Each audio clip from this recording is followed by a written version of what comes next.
کسی بھی کام میں مستقل مزاجی کیوں ضروری ہے؟ ایک بک ہے جس کا نام تھنک اینڈ گرو ریچ ہے، نیپولین ہل نے یہ بک لکھی ہے۔ اس میں ایک واقعہ نقل ہوتا ہے کہ ایک بندہ تھا جس نے سونے کی کان پر کام کا آغاز کیا تاکہ سونا حاصل کیا جا سکے۔ اب چونکہ وہ ایک لوکل بندہ تھا، اس کے پاس کوئی مشینری نہ تھی، اس نے عام ورکر کی طرح کام شروع کیا، جیسے ہم کوئی گڑھا وغیرہ کھود دیتے ہیں اس طرح ویسے اوزاروں کے ساتھ اس نے کام کا آغاز کر دیا۔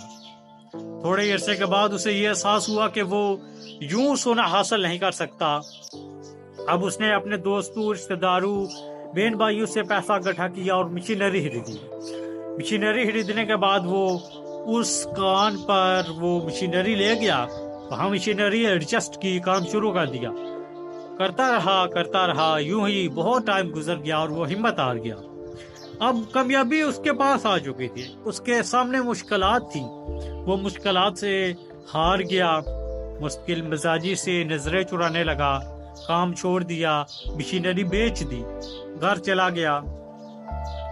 ہوتا کچھ ہوا کہ جس نے وہ مشینری خریدی تھی اس نے دماغ سے کام لیا اور ایک انجینئر کو بلایا۔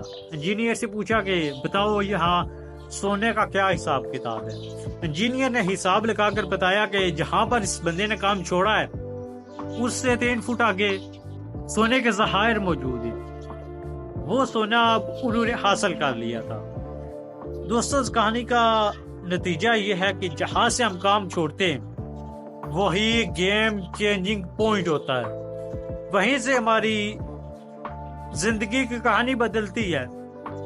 اب اس نے بہت زیادہ پیسہ جمع کر کے وہاں پہ لگایا، وقت لگایا، محنت کی، اسٹرگل کی، لیکن آخر میں کیونکہ اس نے ہمت نہ کی مزید آگے بڑھنے کی تو اس نے سونے کے ذخائر کو کھو دیا۔ جب بھی ہم کام چھوڑتے ہیں تو ہمیں وہاں پہ یہ سوچنا چاہیے کہ ہماری کامیابی اور ناکامی کیا ہے۔ کامیابی وہ ہوتی ہے جو ہم محنت کے بعد حاصل کرتے ہیں، ناکامی وہ ہے جو ہم جہاں پہ کھڑے اس سے ایک قدم پیچھے ہو گئے تو وہ ناکامی ہے۔ دوسری طرف دیکھیں تو ناکامی یہ نہیں کہ اسے سونا نہیں ملا، ناکامی یہ ہے کہ اس نے کام چھوڑ دیا۔ اس کی کامیابی یہ تھی کہ وہ لگا رہا، اگر وہ لگا رہتا تو اس کو وہ سونے کے ذخائر مل جاتے۔ ہم زندگی میں بھی ایسے واقعے فیس کرتے ہیں، جب ہم مشکلات آتی ہیں تو کام چھوڑ دیتے ہیں۔ حقیقت میں مشکلات ہی سائن ہوتی ہیں ہماری آسانی کا، ہماری کامیابی کا، ہماری سکسیس کا۔ تو جب بھی مشکلات آئیں تو مشکلات میں ہی مواقع ہوتے ہیں، یہ روپ بدل کر آتے ہیں اور پتہ نہیں چلتا کہ یہ مشکلات ہیں یا مواقع ہیں، اللہ کی آزمائش ہے کیا ہے۔ لیکن اگر ہم ثابت قدم رہ کر اللہ پر یقین رکھ کر آگے بڑھیں تو وہی ہماری کامیابی ہے۔